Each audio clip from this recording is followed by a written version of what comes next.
અંતર્યામી શિવ સતીના મનમાં શું ચાલે એ જાણી ગયા. કહ્યું, દેવી આપનો સ્ત્રી સ્વભાવ છે, એક વિનય કરું. શિવજી કહે, આવી શંકા ન કરો તો સારું. અને બાપ, હું પણ તમને કહું કે સંશય એક વખત મનમાં કીડો બનીને ઘૂસે છે,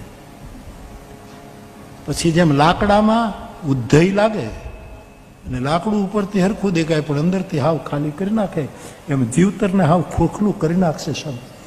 ઘણ લાગે, જેમ ઘણ પડે લાકડામાં.